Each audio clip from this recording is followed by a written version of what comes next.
Good morning. Welcome to Ramblings with Joe. It's Thursday, and as usual, I woke up and read the news. And in today's news, we have President Trump tearing down the east wing of the White House. I don't like what he's doing. I think it's a historical building that should be left as it is.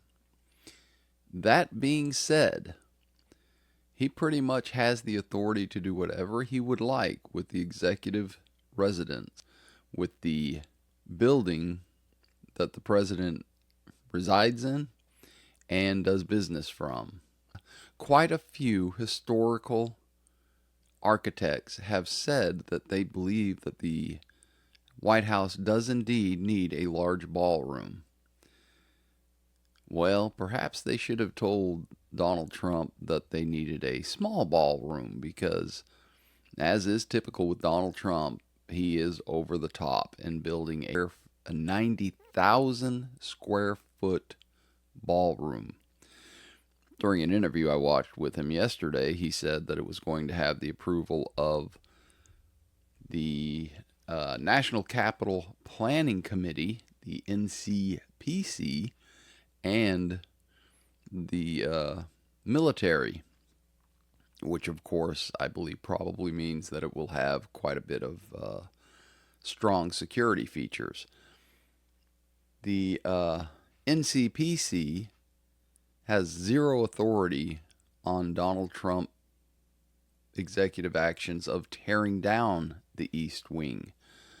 That is left up in the air. And when you give a developer like Donald Trump the ability to do something without approval from anyone, he does it. The East Wing, I imagine by this morning or at least late this week, will be no more. The East Wing will be gone. The East Wing shall be a thing of the past. To his credit, he did have many of the artifacts taken from the East Wing for museum use. So the president must get approval to add on this behemoth of a ballroom. And he must get it from the NCPC, then again, that is the National Capital Planning Commission. And I'm sure he'll get it. The person that is the chair of that particular commission is also part of President Trump's administration. So I'm sure that he will get approval. And it's not being paid for by taxpayer money. That's a huge plus. That's a gigantic plus as far as I'm concerned. It started off around 200 million and now it's at 300 million. So once he gets commission from the National Capital Planning Commission, the the NCPC, he will be on his way to having it finished, which is set to be done by inauguration of the next president, the 48th president of the United States. So I saw a video where someone was saying, this is proof he doesn't plan on leaving. I think this is proof that he's trying to leave an impression of himself for generations to come. It's going to be built. There's nothing that anybody can do to stop it. The power to change the residence, the executive residence, the White House, is almost total for the president. It's going to be built. Now the question is, when a Democrat gets into power as president, will he or she be willing to tear it down and restore the East Wing? At that point, I certainly hope not, because I'm pretty sure that a Democrat won't, garner enough funds from private sources to do so without taxing the American people.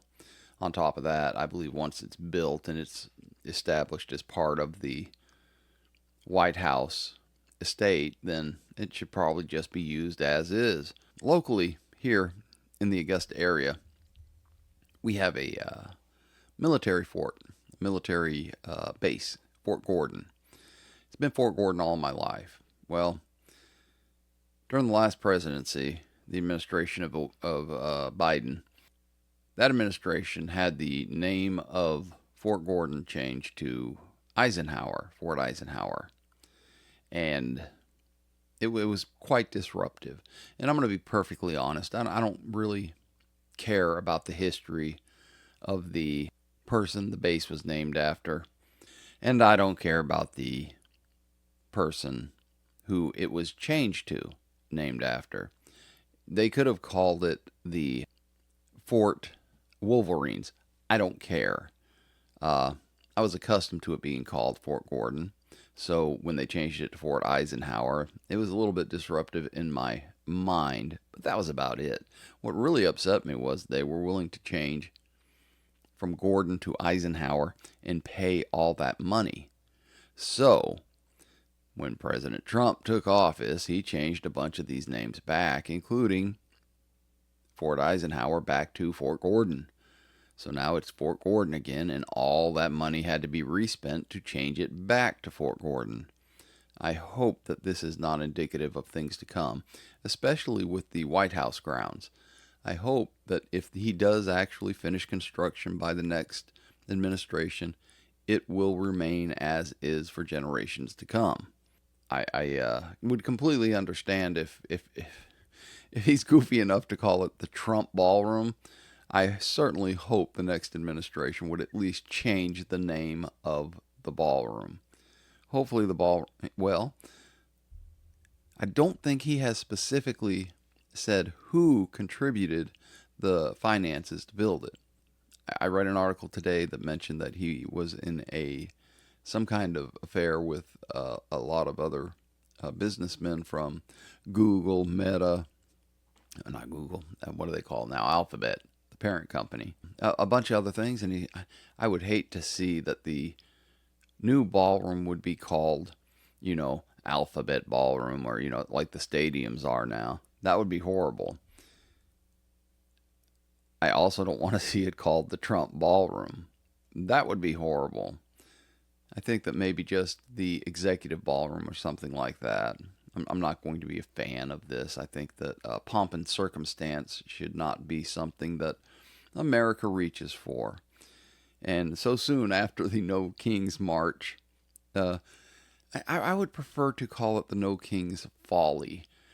Anyway, shortly after the No Kings Folly, this ballroom being built is kind of funny to me. Number one, the No Kings Folly really is saying that America doesn't want a king, and kings have a lot of pomp and circumstance, and this ballroom is going to be ridiculously large. So, am I for it? No. Can I stop it? No.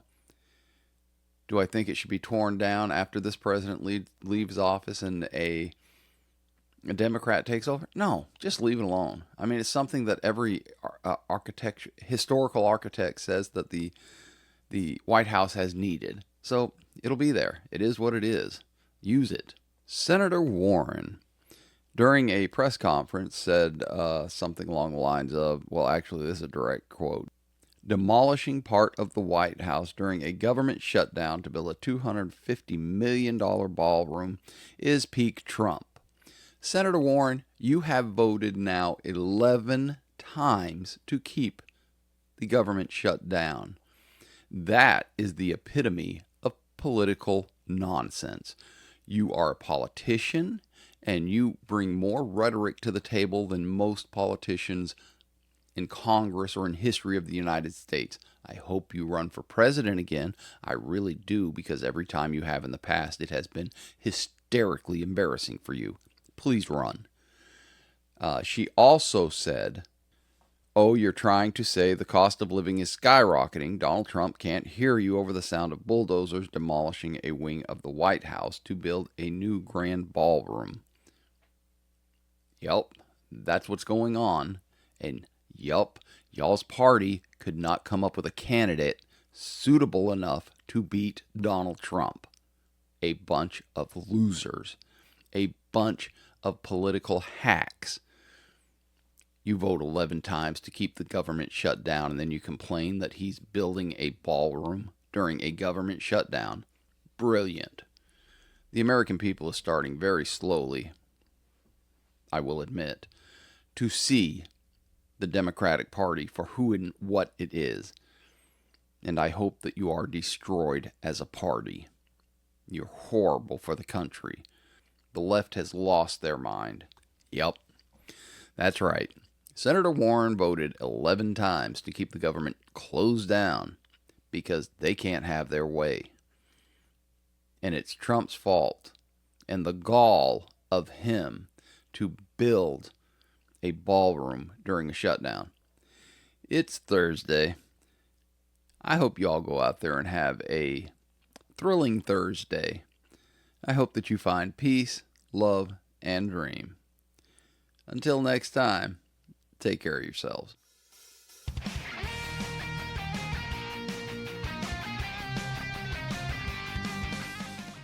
Yeah.